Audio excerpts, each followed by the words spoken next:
વણેલા ગાંઠિયા આવી ગયા. એક ફ્રેન્ડ ને ત્યાંથી ઇન્વિટેશન આવી ગયું હતું કે ઢોસા ખાવા માટે આવજો. બે એકબીજાને રમકડાથી રમવા માંડ્યા. વિરલનું આ બધી વસ્તુમાં માઇન્ડ બહુ ચાલે કા. જો અહીંયા મૈસૂર પેપર ઉતરવા લાગ્યા. આજે કેટલા ટાઈમ પછી હું ગાડી ચલાવવા જઈ રહી છું. Hello friends, very good morning, જય શ્રી કૃષ્ણ એન્ડ જય Swaminarayan. Welcome back to my channel. આજે સવારમાં જક્ષુને જવું હતું ટાટા.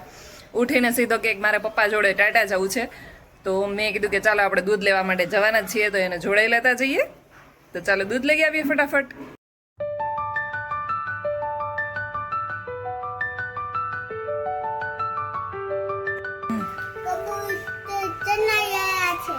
શું કબૂતર ચણી રહ્યા છે? શું લાગે છે? કબૂતરને ભૂખી લાગી છે? તને ભૂખી લાગી છે?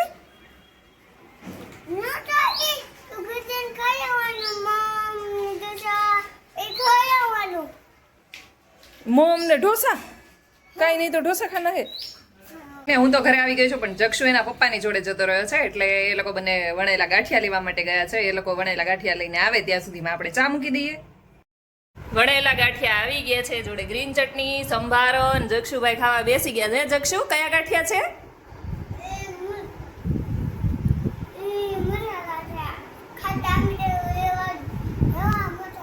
ખાટા મીઠા ગાંઠિયા.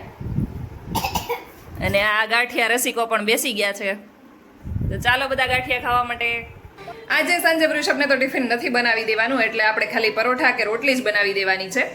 એટલે ચાલો હવે પરોઠા કે રોટલીનો લોટ બાંધી દઈએ. સાંજ માટે શાક તો એ લોકોને બધા ફ્રેન્ડ્સ વચ્ચે કંઈક પ્રોગ્રામ છે, તો એ લોકો ત્યાંથી ખાવાના છે, અને ઘરેથી રોટલી કે પરોઠા કે ભાખરી એ રીતનું લઈ જવાના છે. તો આપણે પરોઠા કે રોટલી બનાવી દઈએ. જક્ષુભાઈ જો આરામ વ્યવસ્થામાં છે. જમરૂક સુતા સુતા ખાતા ખાતા ટીવી જોવે છે. કે જક્ષુ, શું જો છો? બેબે ફિન જો છો? બેબે ફિન. અહીંયા આપણે બનાવવાના છીએ બીટમાંથી પાવડર. તો આપણે બીટ ખમણી લીધું છે ને, તડકે એવી 1-2 દિવસ તપાવી દઈશું, એટલે એકદમ પાવડર જેવો ફોર્મ થઈ જાય. જો બીટનો કલર મારા હાથમાં કેવો આવી ગયો છે. 500 ગ્રામ પાલક લીધી હતી આપણે સુકાઈને. જો એક વાટકા એક સાલિયા કરતાં ઓછી થઈ ગઈ છે, અને આને આપણે 2 દિવસ ઢાંકીને રાખી દઈશું.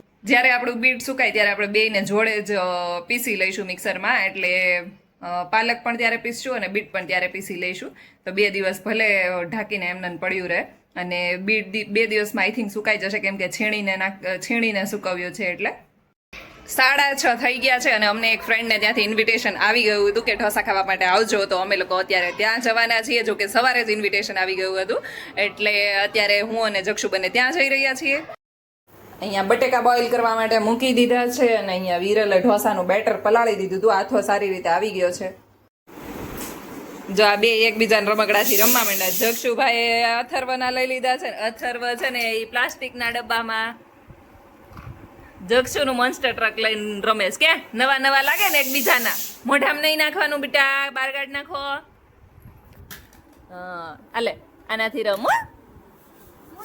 શું છે ઈ? શું છે આ? આ શું છે? રોકેટ છે. ક્યાં મોડે? અહીંયા મેં લઈ લીધું છે 1 લીટર દૂધ, અને આ આપણે જે પાવડર આવે આઈસ્ક્રીમનો એ મિક્સ કરીને દૂધમાં બેટર બનાવી લીધું છે. થોડું દૂધ ઉકળે એટલે આપણે એની અંદર આ બેટરને એડ કરી દેવાના છીએ. આ બધા સ્ટીકર છે ને નીકળી ગયા હતા, તો વિરલને છે ને ક્યાંય પેન ન મળી, તેણે જો જુગાડ ગોતી લીધો છે. 2-way ટેપ છે ને એનાથી કટ કરીને પછી આ જે સ્ટીકર હતા ને લગાવી દીધા છે ઉપર પાછા. વિરલનું આ બધી વસ્તુમાં માઇન્ડ બહુ ચાલે કા. આજે પહેલી વખત લોખંડની લોઢી ઉપર ઢોસા બનાવવા જઈ રહ્યા છીએ અમે. અહીંયા મૈસૂર પેપર ઉતરવા લાગ્યા છે, અને અહીંયા બનીને થપ્પો રેડી થઈ ગયો છે. અહીંયા બને છે, હમણાં ઉથલાવીએ એટલે આપણે જોઈએ કેવું ક્રિસ્પી થાય છે.